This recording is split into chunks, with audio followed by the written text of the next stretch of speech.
हे समुदाय पृथ्वी परमेश्वरଙ୍କ उद्देश्य आनंद ध्वनि कर, ताहांक नामर महिमा कीर्तन कर, ताहांक प्रशंसा को गौरवान्वित कर। परमेश्वर को कुह, तुम्भ कर्म सकल किपरि भयंकर, तुम्भ पराक्रमर महत्व द्वारा तुम्भ शत्रुगण आपे तुम्भर बशीभूत हेबे। कटक ओडिया बाप्टिस्ट मंडली द्वारा प्रस्तुत आजिर ए ऑनलाइन उपासना को आपण मान को स्वागत जनाए।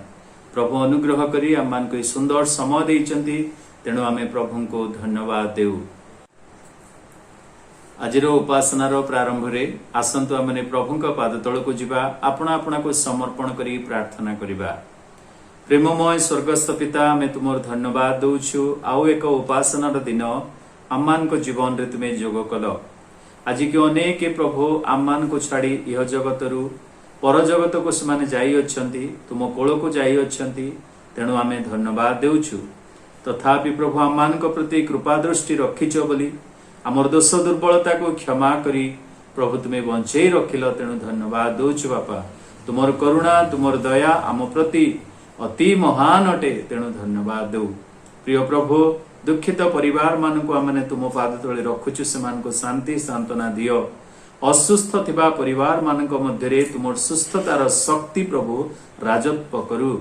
अभाव थिबा परिवार मध्य तुम्हें प्रभु जिहोबाजी सदा प्रभु हुआ बोली प्रार्थना करुचु।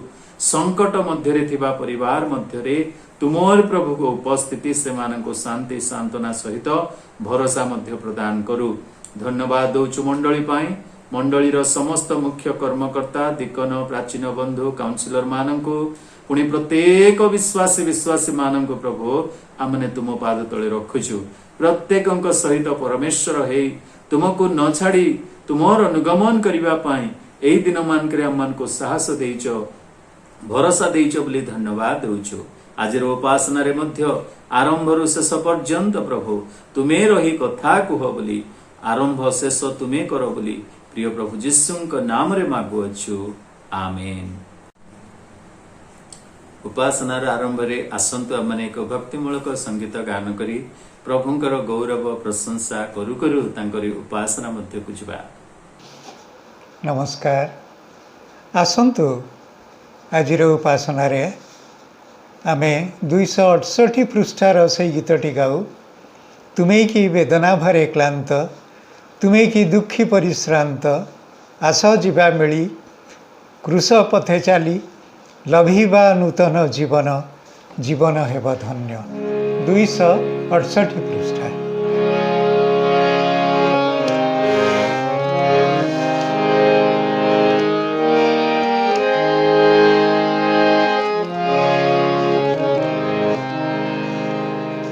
तुमे की वेदना भारे क्लांत, तुमे की दुखी परिश्रांत, आस जीवा मिली क्रूस पथे चाली, लभिबा नूतन जीवन, जीवन हेब धन्य। तुमे की वेदना भारे क्लांत, तुमे की दुखी परिश्रांत, से क्रूसे झरुछि उष्णरकत धार, हेब क्षमा पाप तुमर, बख्यता भरिछि प्रेमर, अटे से जे बंधु पापीर, जीसु आम त्राण लभी परित्राण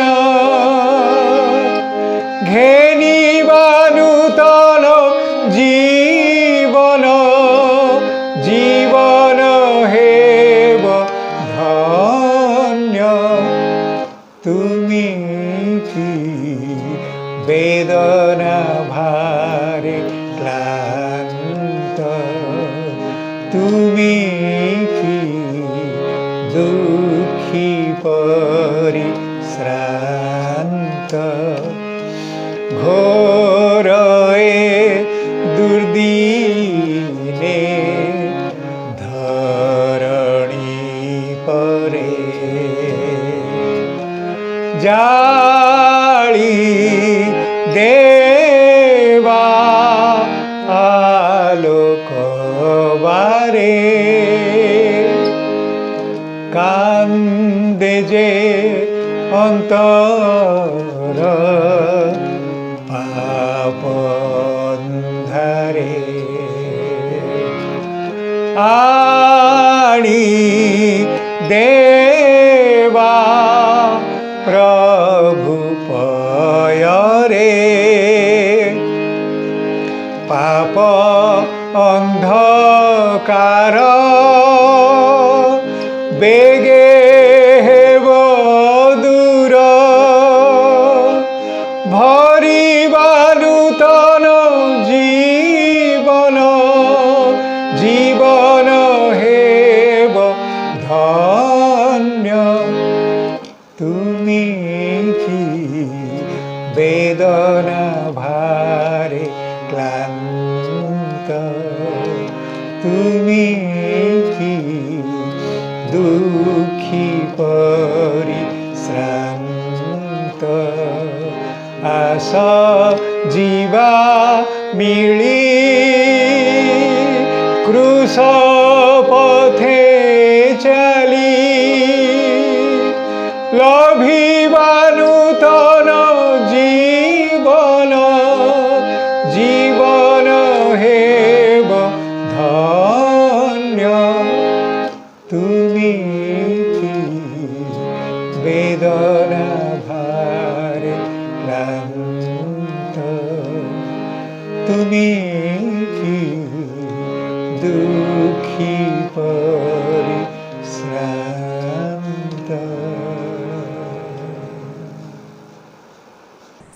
प्रभुंकर विविध दयारु आज आम मध्य प्रभुंकर प्रिय दास भुवनेश्वर यूनियन चर्च रो पालक महाशय रेवरेंड संग्राम केशरी सिंह अछंती।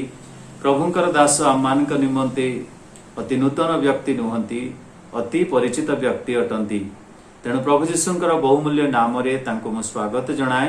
प्रभुंकर दास आसीबे पुणी ईश्वर जो वाक्य तांको हृदय रे तांको मुखर देइछंती ताहा मंडली को प्रदान करिवे।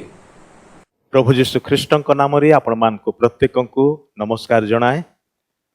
ବିଶେଷ ଭାବରେ ମୁଁ ଆନନ୍ଦିତ ଏବଂ ମଣ୍ଡଳୀର ସମସ୍ତ କର୍ମକର୍ତ୍ତା ଏବଂ ପାଳକ ମହାଶୟମାନଙ୍କ ନିକଟରେ ବହୁତ ବହୁତ ଧନ୍ୟବାଦ ଅଟେ ଯେ ଏ ଲକଡାଉନ ସମୟରେ ଯେତେବେଳେ କି ଆମମାନଙ୍କର ମାଣ୍ଡଳିକ ଉପାସନାଳୟରେ ହେବାକୁ ପାରୁନାହିଁ କିନ୍ତୁ ମଣ୍ଡଳୀ ଏ ଅନଲାଇନ ଜରିଆରେ ଯେଉଁ ସୁନ୍ଦର ଆୟୋଜନ କରିବାକୁ ପାରିଛି ଏବଂ ତଦ୍ୱାରା ଆମମାନେ ସମସ୍ତେ ଈଶ୍ୱରଙ୍କ ବାକ୍ୟ ଶୁଣିବାର ସୁଯୋଗ ପାଉଛୁ ଘର ଭିତରେ ରହିକି ମଧ୍ୟ ସେଥିପାଇଁ ପ୍ରଭୁଙ୍କର ଧନ୍ୟବାଦ କରେ। କଟକ ଓଡ଼ିଆ ବାପ୍ଟିଷ୍ଟ ମଣ୍ଡଳୀ ନିକଟରେ ମୁଁ ସେଥିପାଇଁ ବହୁତ ବହୁତ କୃତଜ୍ଞ ଅଟେ ଆପଣମାନେ ଏହି ସୁଯୋଗ ମୋତେ ଦେଇଥିବାରୁ।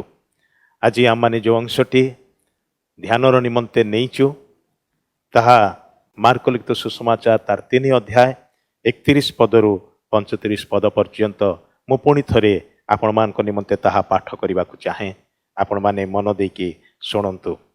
ସେତେବେଳେ ତାହାଙ୍କ ମା ଓ ଭାଇମାନେ ଆସି ବାହାରେ ଠିଆ ହୋଇ ତାହାଙ୍କୁ ଡକାଇ ପଠାଇଲେ।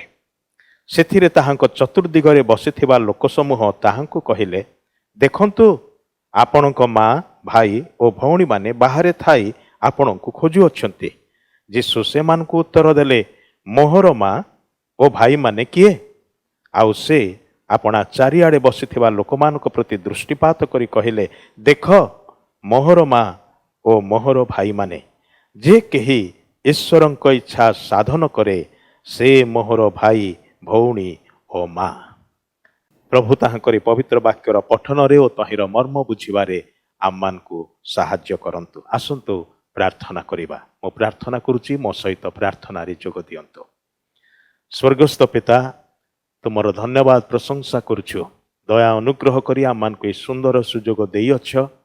ତୁମର ବାକ୍ୟର ତଳେ ଆମମାନେ ପ୍ରଭୁ ଉପସ୍ଥିତ ଅଛୁ।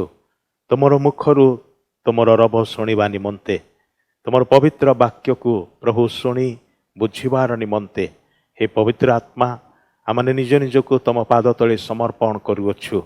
ତୁମେ ବୁଝେଇ ନଦେଲେ, ତୁମେ ଶିକ୍ଷା ନଦେଲେ ଆମମାନେ କିଛି ହିଁ ଜାଣିପାରିବୁ ନାହିଁ, ବୁଝିପାରିବୁ ନାହିଁ। ତୁମର ସାହାଯ୍ୟ ମାଗୁଅଛୁ ପ୍ରଭୁ, ଦୟାକର। ଆମମାନେ ନିଜ ନିଜ ଗୃହରେ ଥିଲେ ମଧ୍ୟ ତୁମର ଉପସ୍ଥିତି ଯେ ଆମମାନଙ୍କ ସହିତରେ ଅଛି, ଆମମାନଙ୍କର ମଧ୍ୟରେ ଅଛି, ସେଥିପାଇଁ ଆମେ ତୁମର ଧନ୍ୟବାଦ କରୁଅଛୁ। ଆଜିର ଏହି ଉପାସନାରେ ତୁମେ ଆମମାନଙ୍କର ସହବର୍ତ୍ତୀ ପରମେଶ୍ୱର ହେଇ ଆସିଅଛ, ସେଥିପାଇଁ ଧନ୍ୟବାଦ କରୁଛୁ। ପ୍ରିୟ ମଣ୍ଡଳୀକୁ, ମଣ୍ଡଳୀର ପ୍ରତ୍ୟେକ ପରିବାରକୁ, ପ୍ରତ୍ୟେକ ବିଶ୍ୱାସୀ ଭାଇ ଭଉଣୀମାନଙ୍କୁ, ସାନ ବଡ଼ ସମସ୍ତଙ୍କୁ ତୁମ ଚରଣ ତଳେ ସମର୍ପଣ କରୁଅଛି। ପ୍ରଭୁ, ପ୍ରତ୍ୟେକଙ୍କୁ ତୁମେ ଆଶୀର୍ବାଦ କର। ଏଇ ସମୟରେ ଯେତେବେଳେ ତୁମର ବାକ୍ୟରୁ ଆମମାନେ ଧ୍ୟାନ କରିବା ପାଇଁ ଯାଉଅଛୁ, ତୁମେ ହିଁ ଆରମ୍ଭରୁ ଶେଷ ପର୍ଯ୍ୟନ୍ତ ତୁମର ଅଧିକାର ମଧ୍ୟରେ, ତୁମର ଅଭିଷେକ ମଧ୍ୟରେ ଆମମାନଙ୍କୁ ଧରି ରଖ। ଏ ସମସ୍ତ ପ୍ରାର୍ଥନା ନିବେଦନ ତୁମ ଚରଣ ତଳେ ସମର୍ପଣ କରି ପ୍ରଭୁ ଯୀଶୁ ଖ୍ରୀଷ୍ଟଙ୍କର ପବିତ୍ର ନାମରେ ମାଗୁଅଛୁ, ଆମେନ୍। ମାର୍କ 3 ଅଧ୍ୟାୟ ଏବଂ 4 ଅଧ୍ୟାୟରେ ବିଶେଷ ଭାବରେ 3ଟି ବିଷୟକୁ ଗୁରୁତ୍ୱ ଦିଆଯାଇଛି। ଯଦିବା ସେହି ସମସ୍ତ ବିଷୟ ମଧ୍ୟକୁ ଆଜି ଯିବା ନାହିଁ। ଆମମାନେ 3 ଅଧ୍ୟାୟରେ ବିଶେଷ କରିକି ଆମମାନେ ଦେଖୁଅଛୁ ଯେ କି ପ୍ରକାର ଭାବରେ ପ୍ରଭୁ ଯୀଶୁ ତାହାଙ୍କର ସେବା କାର୍ଯ୍ୟ ଆରମ୍ଭ କରିଛନ୍ତି ଏବଂ ତାଙ୍କର ସେବା କାର୍ଯ୍ୟର ପ୍ରାରମ୍ଭରୁ ହିଁ ସେ ଏକ ନୂତନ ଜାତିକୁ ସେ ଆରମ୍ଭ କରୁଅଛନ୍ତି। ଇସ୍ରାଏଲର ଯେ ପ୍ରକାର 12 ଗୋଷ୍ଠୀ, ସେ ପ୍ରକାର ଭାବରେ ସେ 12 ଜଣ ଶିଷ୍ୟଙ୍କୁ ମନୋନୀତ କରୁଅଛନ୍ତି ଏକ ନୂତନ ଇସ୍ରାଏଲକୁ ସ୍ଥାପନ କରିବାର ନିମନ୍ତେ। ତାହା ମାନେ ବିଶେଷ କରି 3 ଅଧ୍ୟାୟ 13 ପଦରୁ ଦେଖୁଛୁ, ଯେଉଁଠିକି ସେ 12 ବ୍ୟକ୍ତିଙ୍କୁ ମନୋନୀତ କରୁଛନ୍ତି ଆପଣାର ଶିଷ୍ୟ ଏବଂ ପ୍ରେରିତ ହେବାର ନିମନ୍ତେ। ତାପରେ ପରେ ଆମମାନେ ଦେଖୁଛୁ ଯେ ପ୍ରଭୁ ଯୀଶୁ ମଧ୍ୟ ଏକ ନୂତନ ପରିବାରକୁ ସ୍ଥାପନ କରୁଅଛନ୍ତି। ତାହାଙ୍କଠାରେ ଏକ ନୂତନ ପରିବାର, ଯେଉଁଟାକି ଆମମାନେ ବିଶେଷ ଭାବରେ ଏଇ ଯେଉଁ ଶାସ୍ତ୍ରାଂଶଟି ପଢ଼ିଲୁ ସେଇଠି ଏବଂ ମଝିରେ ମଧ୍ୟ 2ଟି ପଦ ଆଉ ଯେଉଁଟାକି ରହିଛି ତାହା ଆମେ ଦେଖିବାକୁ ପାରୁଛୁ। ଆଉ ତାପରେ ବିଶେଷ ଭାବରେ 3 ଅଧ୍ୟାୟ କହିବାକୁ ଗଲେ 22ରୁ 30 ମଧ୍ୟରେ ଏବଂ 4 ଅଧ୍ୟାୟରେ ଆମେ ଦେଖୁଛୁ ସେ ନୂତନ ରାଜ୍ୟ, ଈଶ୍ୱରଙ୍କର ରାଜ୍ୟ ବିଷୟରେ ସେ ଘୋଷଣା କରନ୍ତି। ତେବେ ଖ୍ରୀଷ୍ଟଙ୍କଠାରେ ନୂତନ ଜାତି, ଖ୍ରୀଷ୍ଟଙ୍କଠାରେ ନୂତନ ପରିବାର ଏବଂ ଖ୍ରୀଷ୍ଟଙ୍କଠାରେ ନୂତନ ରାଜ୍ୟ, ଯେଉଁ ରାଜ୍ୟର ବିଷୟରେ ଯଦିବା ଇସ୍ରାଏଲ ଲୋକମାନେ ଶୁଣି ଆସିଛନ୍ତି କିନ୍ତୁ ସେମାନଙ୍କର ସଠିକ ଧାରଣା ନଥିଲା। ଆଉ ସେହି ଧାରଣାକୁ ସ୍ପଷ୍ଟ କରିବାର ନିମନ୍ତେ ଈଶ୍ୱରଙ୍କ ପୁତ୍ର, କହିବାକୁ ଗଲେ ରାଜପୁତ୍ର ବୋଲି କହିବା ନୁହେଁ କି, ରାଜାମାନଙ୍କର ରାଜା, ପ୍ରଭୁମାନଙ୍କର ପ୍ରଭୁ ବୋଲି ଯାହାଙ୍କୁ କୁହାଯାଏ, ଯାହାଙ୍କର ଉପାସନା ମାନେ ସେହି ପ୍ରକାର ଭାବରେ କରିବାକୁ ପାରିଥାଉ, ସେହି ପ୍ରଭୁ ସେ ଆସି ଆପଣା ରାଜ୍ୟ ବିଷୟରେ କହିଲେ। ବଡ଼ ଆଶ୍ଚର୍ଯ୍ୟ ଲାଗେ, ଯୋହନ ତାଙ୍କ ବିଷୟରେ ଉଲ୍ଲେଖ କରି କହନ୍ତି ସେ ଆପଣା ରାଜ୍ୟ ମଧ୍ୟକୁ ଆସିଲେ, ମାତ୍ର ତାହାଙ୍କ ରାଜ୍ୟର ଲୋକମାନେ ତାହାଙ୍କୁ ଗ୍ରହଣ କଲେ ନାହିଁ। ସ୍ୱର୍ଗ ତାହାଙ୍କର ରାଜ୍ୟ, ଏ ପୃଥିବୀ ମଧ୍ୟ ତାହାଙ୍କର ସେହି ରାଜ୍ୟର ଅନ୍ତର୍ଭୁକ୍ତ ଅଟେ। କହିବାକୁ ଗଲେ ଆପଣ ଏବଂ ମୁଁ ମଧ୍ୟ ସେହି ରାଜ୍ୟର ଅନ୍ତର୍ଭୁକ୍ତ ଅଟୁ। ଅଥଚ ସେହି ରାଜ୍ୟ ସମ୍ବନ୍ଧରେ ଆମମାନଙ୍କର କେତେ ବା ଧାରଣା ଅଛି? କ'ଣ ବା ଧାରଣା ଅଛି? କେବେ ଆମେ ଚିନ୍ତା କରିଛୁ କି? ପ୍ରିୟମାନେ, ବିଶେଷ କରିକି ଆମମାନେ ଏହି ସମୟରେ ଯେଉଁ ଶାସ୍ତ୍ରାଂଶଟି ଆମେ ପାଠ କଲୁ, ସେଇଠି ଆମେ ଦେଖୁଛୁ ଯେ ପ୍ରଭୁ ଯୀଶୁ ତାହାଙ୍କଠାରେ ଏକ ନୂତନ ପରିବାରକୁ ସେ ସ୍ଥାପନ କରୁଥିବାର ବିଷୟ। ଆଉ ସେଇଟା ଆମେ ଚିନ୍ତା କରୁଅଛୁ। ଘଟଣାଟି ହେଉଛି ଏହି ପ୍ରକାର ଯେ 3 ଅଧ୍ୟାୟର ଆରମ୍ଭରେ ଗୋଟିଏ ସମାଜ ଗୃହରେ ସେ ଜଣେ ଶୁଷ୍କ ହସ୍ତ ବିଶିଷ୍ଟ ବ୍ୟକ୍ତିଙ୍କୁ ସୁସ୍ଥ କରିଅଛନ୍ତି ଏବଂ ତାପରେ ପରେ ଅନେକ ରୋଗୀମାନଙ୍କୁ ସୁସ୍ଥ କରିଛନ୍ତି ଏବଂ ଭୂତଗ୍ରସ୍ତ ଲୋକମାନଙ୍କୁ ଭୂତମାନଙ୍କର କବଳରୁ ମୁକ୍ତ କରିଅଛନ୍ତି। ସେହି ଘଟଣାକୁ ନେଇକି କିଛି ବାଦାନୁବାଦ ଚାଲିଲା। ଅବଶ୍ୟ ତାର ମଧ୍ୟରେ से शिष्य मानक मध्य मनोनीत करिअछन्ति एवं जेतेबेले से लोकमानकर मध्यरे शिक्षा दौछन्ति भूत मानक छड़ौछन्ति केतेक लोक अभियोग करी कहले ये तो बाल जीवुर साहाय्य भूत छड़ौछि। सेतबेले प्रभु यीशु एक गुरुत्वपूर्ण विषय कहले। से कहले मनुष्य जहा किछि ईश्वर निंदा करे किंबा अन्यान्य विषय करे से सबूर क्षमा दिया जाय पारे, मात्र मनुष्य जेतेबेले पवित्र आत्मांक विरुद्ध रे पाप करे से पापर क्षमा नाही। एक गुरुत्वपूर्ण विषय जहाकु कि मार्क लेखन्ति अनंत पापरे से दोषी अटे। आ प्रकृत रे जो पापर क्षमा हुए नाही से पाप को अनंत पाप बोली ही कहाजिब, कारण से पापी से प्रकार दोषरे दोषयुक्त लोक से स्वर्ग को जाई पारिब नाही, से नरक छड़ा तार अन्य कौनसी दिग नाही। सेथिपाई ताहाको अनंत पाप अनंत दोष बोली कहागला। पवित्र आत्मांकर विरुद्ध रे जो पाप करा जाए ताहा भयंकर अटे। अवश्य मुझे व्याख्या करने चाहिए ना, कारण आपण मैंने ये विषय तो अनेक थर शुणी अच्छी जानी अच्छा, किंतु आम सीधा सड़क से शास्त्रांश मध्य को जीवा। तेरे से परिप्रेक्षी रे जितेबले चारिआडे लोक माने भिड़ जमैछन्ति एवं प्रभु जीशु से मानकु एई समस्त गुरुत्वपूर्ण विषय सब कहिकी शिक्षा दउछन्ति, सेई समय रे तांकर माँ एवं तांकर भाई भौणी माने आसिले जीशु को डाकिकी नेबार निमंते। 21 पदरे आम माने देखुचु जे जेतेबेले घरर लोक शुणिले जे प्रभु जीशु जो सेवा कार्य आरंभ करछन्ति, गाँ गाँ को जाउछन्ति एवं हजार हजार लोक तांकर पछे पछे जाउछन्ति, से अनेक रोगी मान को सुस्थ करछन्ति, एमिति व्यस्त रहुछन्ति जे खाइबा पाई मध्य समय मिले नाही, विश्राम करिया पाई समय मिलु नाही। आ सेतेबेले से माने भाबिले जे लोकटा बोधे पागल हे गला। से माने सेही कथा कहउछन्ति ताहांकर मति भ्रम हेलाणी। खाइबा पीवा छाड़ी की जे कामरे बेसी लागि पड़े, बेले बेले लोक माने ताहांकु देखिले, परिवार लोक माने मध्य से प्रकार व्यक्ति को देखिले ताहा ही भावी थांते जे खाइबा पीवा भूली की काम को एते बड़ गुरुत्व दउच, पागल हे गलणी ना कोन। से माने सेही कथा भाबिला, सेति पय से माने भाबिले आंकु डाकिकी नहीं गले भल हम। आउ एठी शेष भागरे आम माने जहा पढ़िलु सेथिरे मरियम निजे आउछन्ति, आउ पिला माने किछि आसुअछन्ति। ए माने मरियम कर उरुसरु जात संतान संतति थिले, कियो बा जीशुंकर ज्ञाति भाई भौणी माने थिले, से जहा भी हो, किंतु लेखा जाउची ताहांकर माँ भाई और भौणी माने से माने आसिले जीशु को डाकी नबार निमंते। जेतले से माने आसुछन्ति, जीशुंकर चारिआडे लोक भिड़ अछि, से माने बाहर ठिया हिछन्ति, भीतर को आसीबा को पारु नाहंती। आउ ए माने बाहरु ही खबर पठौछन्ति, जहा 31 पदरे लिखा अछि, सेतेबेले ताहांक माँ और भाई माने आसी बाहर ठिया होई ताहांकु डकाई पठाइले। एक पारिवारिक संपर्कर विषय देखुछु नुहे कि माँ भाई माने भौणी माने एटा होछि गोटे परिवार संपर्क। प्रभु जीशु से परिवार मध्यरे दीर्घ 30 वर्ष काल समय क्षेपण करिअछन्ति। शेष 3 वर्षर समय बा 3.5 वर्षर समय को से ईश्वर राज्यर प्रचार करने निमंते बाहरी आसिछन्ति। दीर्घ समय से मानक सांगरे रहिले, अल्प समय पाई जेतले से ईश्वर राज्यर कथा कहिबा पाई लोकमानकर भिड़ मध्य को आसी अछन्ति, सेतेबेले ए परिवार लोक माने निजर पारिवारिक संपर्क को भित्ति करिके ताकू माध्यम करिके से माने आसिछन्ति जीशु को नहीं जीवार निमंते। आउ से माने से भिड़ भितरे पशु नाहंती, बाहरे अछन्ति। भाई भौणी माने गोटे विषय टिके ध्यान दियंतु। मु जाने आपण को अड़ुआ लगी पारे, मात्र ताहा ही एठारे मु देखुअछि ख्रीष्टंक सहित आपणकर एवं मोर संपर्क पार्थिव पारिवारिक संपर्क हेले चलिब नाही। सही संपर्कर कौनसी मूल्य नाही जो पर्यंत ख्रीष्टंक कथा माने कहूअछु। मरियम तांकर माँ ही पारंती एवं ये भाई भौणी माने तांकर भाई भौणी ही पारंती, मात्र पार्थिव संपर्क ठारू आहुरी गोटे गुरुत्वपूर्ण संपर्क अछि, जहाकु कि आत्मिक एवं स्वर्गीय संपर्क बोली कहाजिब, ईश्वरीय संपर्क बोली कहाजिब। सही संपर्कर विषय ठारे माने देखुअछु। ए माने पार्थिव संपर्क को भित्ति करिकी ताकू ही माध्यम करिकी जीशुंक उपरे आपणार दाबी को जाहिर करिया पाई आसुअछंती।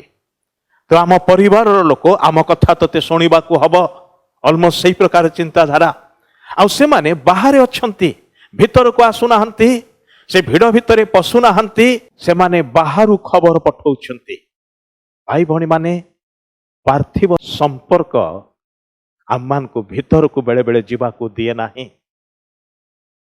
बाहर थाई कि आमे भाबुचु जे आमे भीतर अच्छु आमे ठीक अच्छु।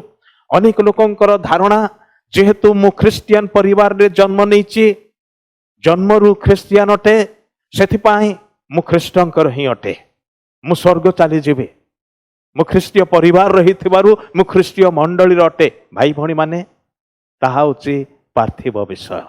आपण हाँ ख्रिस्टियन परिवार जन्म नहीं बहुत भल कथा आपणकर बहुत किसी सुविधा अच्छी जोड़ा कि अन्य मानकर नाही।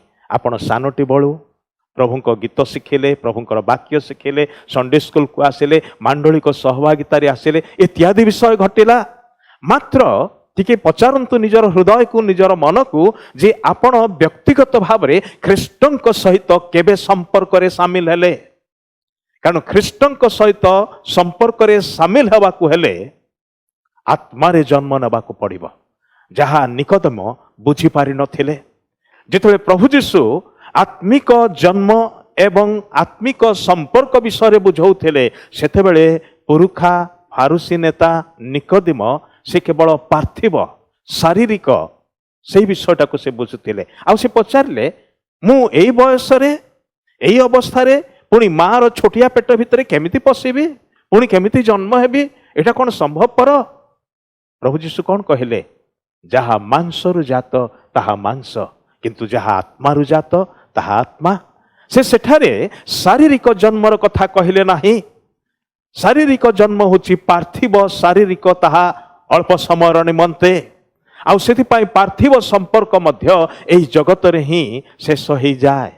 जो पर्यंत माने बंचिचु से पर्यंत परिवार सहित रे अछु मरीगला उतरे कौन हुए आम निजर लोक माने आम मान को मशाणी रे छाड़ी के आसंती नुहे कि से पार्थिव संपर्क आम माने मरीगला उतारे आम मान को घर भितर रहिबा को दिए नाही देई पारिबो नाही ताहा प्रैक्टिकल नुहे। आमे तो 3 दिन रे गंधिबा को आरंभ करिवो आम मान को किए रखिबो सेथिपाई मशाणी होची सेई जगह समाधि स्थान होची सेई स्थान जोठी आम मानकर शरीर को पोती दिया जाए। भाई भणी माने पार्थिव संपर्क को भित्ति करिकी ख्रिस्टंक सहित संपर्क रे आसी पारिबे नाही। ख्रिस्टंक सहित संपर्क रे आसीबा को हेले ताहांको आत्मा द्वारा जात हवा को हबो जहा को कि जोहन 3 अध्याय रे पुनर्जन्म बोली कहा जाए। आउ थरे आत्मा रे आउ सेथरे दुईटी कथा कहছে जल ओ आत्मा रे जात न हेले पुनर्जन्म न पाइले केही ईश्वरक राज्य देखि पारिबो नाही। जल ओ आत्मा रे जात न हेले केही ईश्वरक राज्य रे प्रवेश करि पारिबो नाही। प्रभु जीशु निजे कथा कहि अछंती ताहाको आपण किंबा मु बदलै पारिबा नाही। कोनोसी सरकार किंबा कोनोसी मंडली कोनोसी कमिटी बदलै पारिबो नाही। ताहा होछि सीधा सड़क कथा। ईश्वरक पुत्र ताहांको सहित जो माने संपर्क रे आसीबे सेमानक विषय रे एहा होछि गोटे मात्र उपाय बोली के कहा जायछि। हेले एथिरे से कहउछंती तांको कहा गला ए माने बाहर थाई के भीतर को आसबा को चाहंती नाही। ख्रिस्टंकर शिक्षा सुनिबा को चाहंती नाही। हृदयंगम करिबा को चाहंती नाही। पालन करिबा को चाहंती नाही। अथच दाबी करंती ख्रिस्टंक सहित आम मानकर लगाव अछि आम मानकर संपर्क अछि। भूल कथा। पार्थिव संपर्क द्वारा ख्रिस्टंक सहित संपर्क रे आसी पारिबे नाही। ईश्वरंकर संतान हवा को हेले ईश्वरंकर द्वारा जात हवा को हबो ताहा मनुष्यर इच्छारो नुहे किंबा रक्त मांसरु हुए नाही। गोटे मात्र उपाय रे हुए जेथे लोक ताहांको ग्रहण कले अर्थात जो माने यीशु ख्रिस्टंक नाम रे विश्वास कले सेमानंकु हाँ सेमानंकु समस्तंकु नुहे सेमानंकु से ईश्वरंक संतान हबार अधिकार देले। को माने ख्रिस्टंकर अटंती रोमी 8 पर्व को पढ़ंतु सेथिरे स्पष्ट लेखा अछि जहांक ठारे ख्रिस्टंकर आत्मा वास करंती जे ख्रिस्टंकर आत्मा पाई अछि से ही ख्रिस्टंकर अटे। समस्ते निजको आम माने ख्रिस्टंकर बोली बोले ही पारू मात्र व्यक्तिगत जीवन रे अंतर मध्य से अनुभूति अच्छी कि पापरु मन फेरई कि ହୃଦୟରେ ଯୀଶୁ ଖ୍ରୀଷ୍ଟଙ୍କୁ ଗ୍ରହଣ କରିକି ଆପଣ ତାହାଙ୍କୁ ପ୍ରଭୁ ଭାବରେ ମାନିଛନ୍ତି କି? ଅନେକ ଯୀଶୁଙ୍କୁ ତ୍ରାଣକର୍ତ୍ତା ଭାବରେ କେବଳ ଗ୍ରହଣ କରିଛନ୍ତି, କିନ୍ତୁ ପ୍ରଭୁ ଭାବରେ ସମ୍ପୂର୍ଣ୍ଣ ରୂପେ ମାନି ନାହାନ୍ତି। ଭାଇ ଭଉଣୀମାନେ, ଏଠାରେ ଏମାନେ ଆସିଲେ ଖବର ପଠାଉଛନ୍ତି, ତୁମର ମା ଭାଇମାନେ ଆସିଛନ୍ତି ବୋଲି ଟିକେ କହିଦିଅ ତାଙ୍କୁ। ଆଉ ଯୀଶୁ ଗୋଟେ ପ୍ରଶ୍ନ ପଚାରିଲେ। ସେ କ'ଣ ପ୍ରଶ୍ନ କଲେ? ମୋର ମା ମୋର ଭାଇମାନେ କିଏ? ଅଡୁଆ କଥା ନୁହେଁ କି? ଯୀଶୁଙ୍କୁ ଖବର ଦିଆଗଲା, ଆପଣଙ୍କର ମା ଆପଣଙ୍କର ଭାଇମାନେ ଆପଣଙ୍କୁ ଖୋଜୁଛନ୍ତି, ବାହାରେ ଠିଆ ହେଇଛନ୍ତି, ଅପେକ୍ଷା କରିଛନ୍ତି। ଆଉ ଯୀଶୁ ପଚାରୁଛନ୍ତି, ମୋର ମା ମୋର ଭାଇମାନେ କିଏ?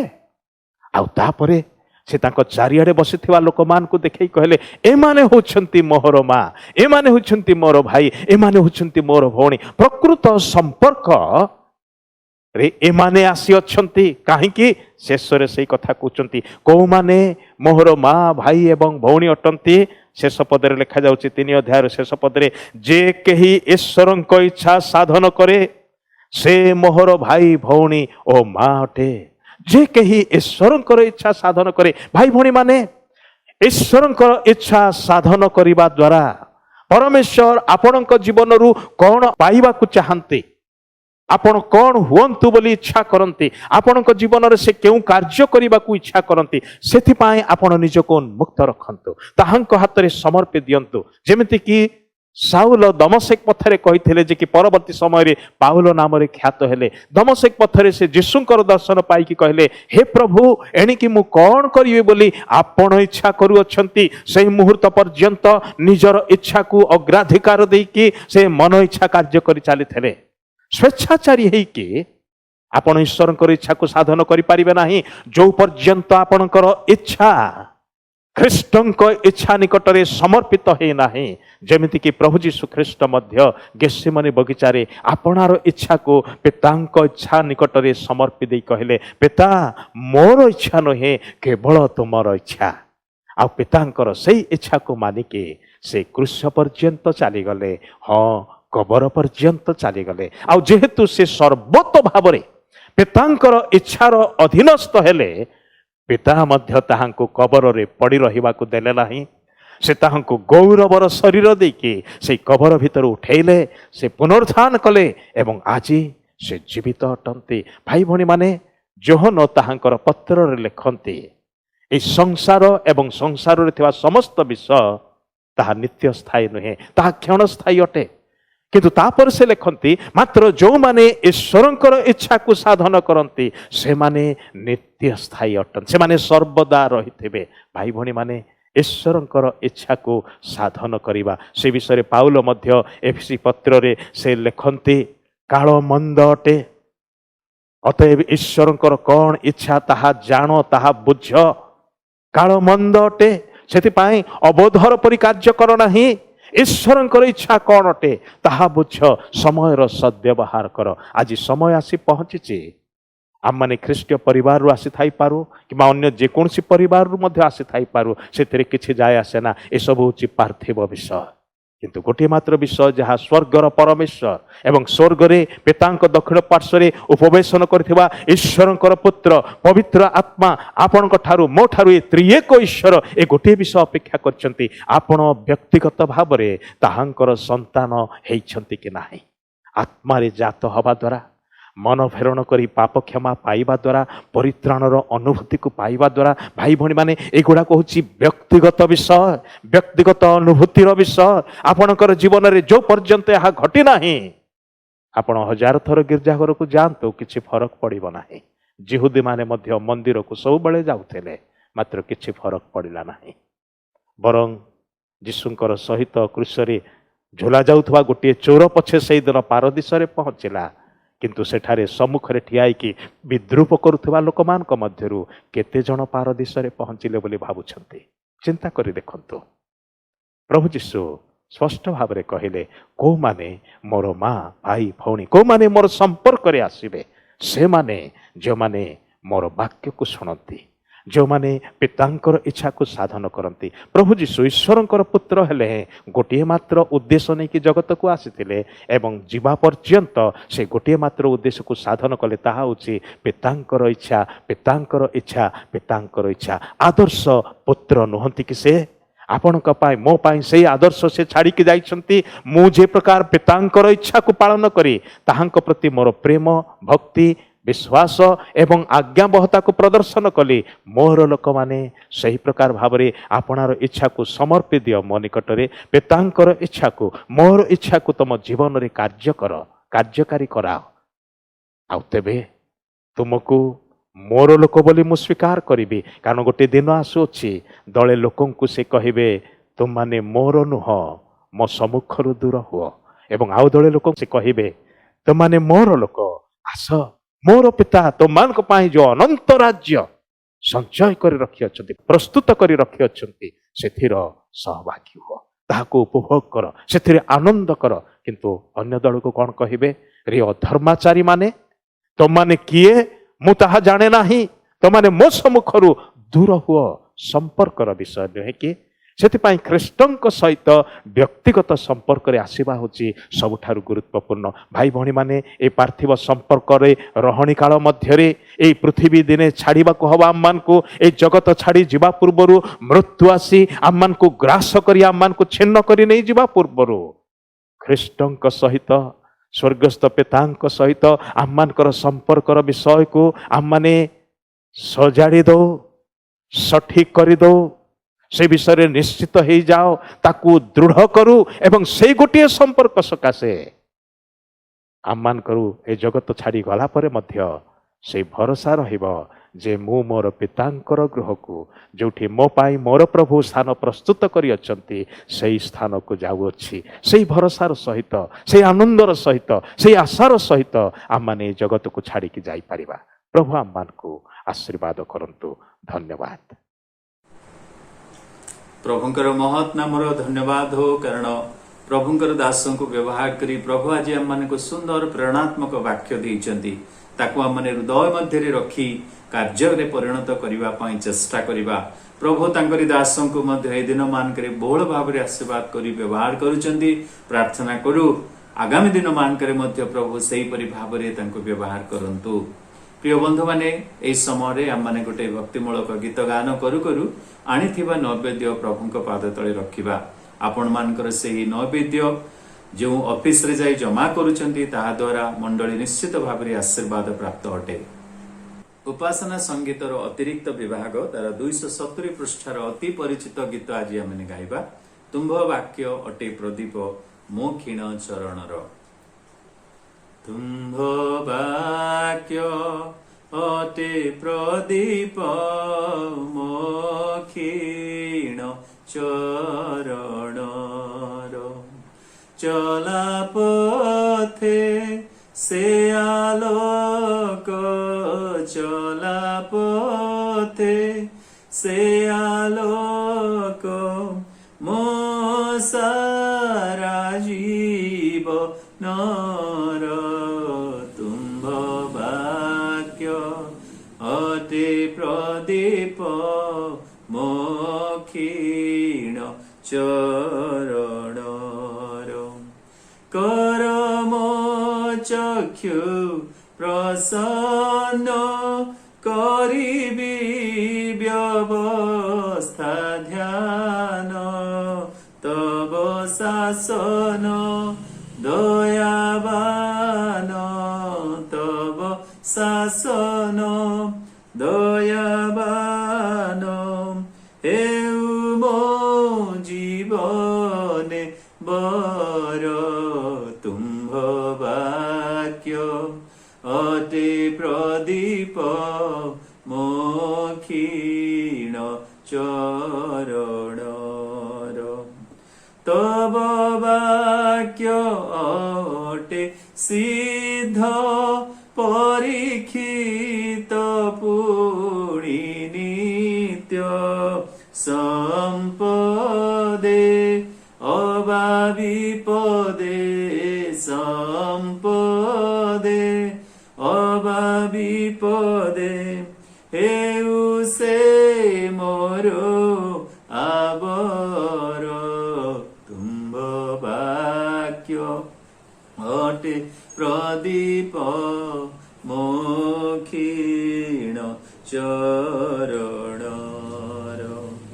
চির ଚିରସ୍ଥାୟୀ ସେ ବିଧାନ ନହିବ କେବେ ଖଣ୍ଡନ ଚିରସ୍ଥାୟୀ ସେ ବିଧାନ ନହିବ କେବେ ଖଣ୍ଡନ ସେ ଜୀବନ ଜଳାକାର ସେ ଜୀବନ ଜଳାକାର ହେଉ ଆତ୍ମାର ଆହାର ତୁମ୍ଭ ବାକ୍ୟ ଅଟେ ପ୍ରଦୀପ ମୋକ୍ଷୀଣ ଚରଣର ଚଲା ପଥେ ସେ ଆଲୋକ ଚଲା ପଥେ ସେ ଆଲୋକ ମୋ ସାରା ଜୀବନର ତୁମ୍ଭ ବାକ୍ୟ ଅଟେ ପ୍ରଦୀପ ମୋକ୍ଷୀଣ ଚରଣର। ଆସନ୍ତୁ ଆମେ ପ୍ରାର୍ଥନା କରିବା। ସର୍ବମଙ୍ଗଳମୟ ପ୍ରଭୁ, ଆମେ ତୁମର ମହତ୍ ନାମକୁ ଧନ୍ୟବାଦ ଦେଉଛୁ, ପ୍ରଶଂସା କରୁଛୁ। ପ୍ରଭୁ, ଏତେବେଳେ ଆମମାନଙ୍କୁ ଆଜି ସୁନ୍ଦର ଉପାସନାରେ ବସି ତୁମର ଉପାସନା କରିବାକୁ ଦେଲ। ବର୍ତ୍ତମାନ ଯେଉଁ ଭଣ୍ଡାରରୁ ପ୍ରଭୁ ଆମମାନେ ନୈବେଦ୍ୟ ଭାବରେ କିଛି ତୁମ ପାଦ ତଳେ ଦେଇଛୁ, ସେହି ଭଣ୍ଡାରକୁ ତୁମେ ପରିପୂର୍ଣ୍ଣ କର, ଉଚ୍ଛଳାଇ ଦିଅ। ସେହିପରି ପ୍ରଭୁ ଯେଉଁ ଭଣ୍ଡାରକୁ ଯାଉଛି, ସେହି ଭଣ୍ଡାରକୁ ମଧ୍ୟ ପ୍ରଭୁ ତୁମେ ଆଶୀର୍ବାଦ କରି ତୁମ ଗୌରବ ନିମନ୍ତେ ବ୍ୟବହାର କର। ଆମର ମଣ୍ଡଳୀର ସମସ୍ତ ଭାର ତୁମେ ନିଅ। ଆମ ସମ୍ପ୍ରଦାୟର ପ୍ରତ୍ୟେକ ପରିବାରକୁ ପ୍ରଭୁ ତୁମେ ଆଶୀର୍ବାଦ କର। ଗୌରବ ମହିମା ସମ୍ଭ୍ରମ ତୁମର ହେଉ। ପ୍ରଭୁ, ଆସନ୍ତା ଉପାସନାର ଦିନରେ ମଧ୍ୟ ଯେପରି ଆମମାନେ ଏହିପରି ଭାବରେ ଯୋଗ ଦେଇପାରିବୁ, ସେଥିପାଇଁ ସାହାଯ୍ୟ କର। ଗୌରବ ମହିମା ସମ୍ଭ୍ରମ କେବଳ ତୁମର ହେଉ ବୋଲି ପ୍ରିୟ ପ୍ରଭୁ ଯୀଶୁଙ୍କ ନାମରେ ମାଗୁଅଛୁ, ଆମେନ୍।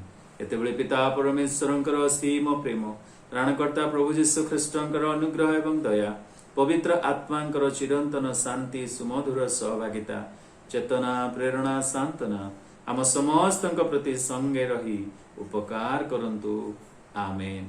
ପ୍ରଭୁ ଆପଣଙ୍କୁ ପ୍ରତ୍ୟେକଙ୍କୁ ଆଶୀର୍ବାଦ କରନ୍ତୁ, ଶାନ୍ତିରେ ରୁହନ୍ତୁ, ଆମେନ୍।